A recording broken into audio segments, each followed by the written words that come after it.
La Fondation Legrand a reçu aujourd'hui les 10 finalistes.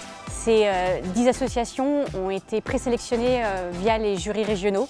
Donc c'était une très belle occasion de les recevoir, de les écouter. Je voulais remercier chaleureusement les 101 associations ou structures qui ont candidaté à l'appel à projet de la Fondation Legrand et tout particulièrement évidemment les 10 nominés qui ont eu l'occasion de nous présenter en détail leur projet autour de la perte d'autonomie. Alors perte d'autonomie c'est beaucoup de choses, ça peut être perte d'autonomie liée à l'âge, perte d'autonomie liée à une maladie, perte d'autonomie liée à un handicap. Ça a été 10 projets de très grande qualité qui redonnent, je trouve, foi et optimisme dans la capacité des gens à se mobiliser pour aider leurs prochains. La Mare au Canard, c'est un projet de salle handi-balnéo qui ouvrira prochainement sur le tiers-lieu des Bobos à la ferme, qui est le premier tiers-lieu qui est créé par des aidants, pour des aidants, avec des aidants en France, à destination des enfants, des adultes en perte d'autonomie, ou également à destination des aidants épuisés qui pourront enfin avoir un moment pour eux, pour prendre soin d'eux. Aujourd'hui, nous sommes venus défendre notre projet de la première maison de la diversité, soutenue par l'association Les Audacieuses et Les Audacieux. C'est un habitat inclusif et participatif pour les seniors LGBT+, et les seniors vivant avec le VIH, qui souffrent d'isolement, de solitude et qui bien souvent ont un problème de perte d'autonomie qui est accéléré par l'exclusion et par ce qu'ils ont vécu. Chez Visitatio, Voisins et Soins, on développe une solution innovante d'accompagnement de la fin de vie à domicile.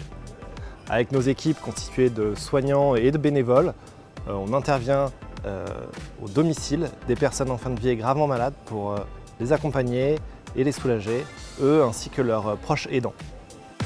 Notre projet vise à sensibiliser les étudiants en santé aux différentes typologies de handicap, donc par des actions de sensibilisation directement au sein des établissements, au sein de l'UFR notamment, de Caen, avec lequel nous sommes en partenariat depuis 4 ans maintenant.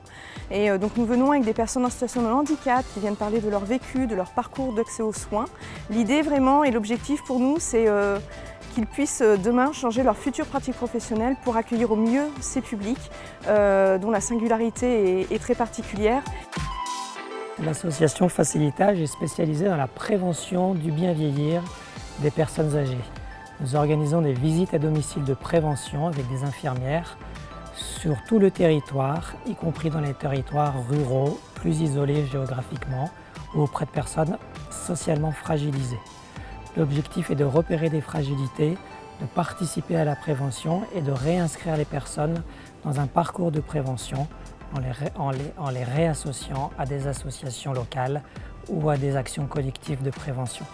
Avec le recul des années, chaque promotion de prix de la Fondation a sa caractéristique et cette année, clairement, le vivre ensemble, le vivre avec, le vivre chez soi était central.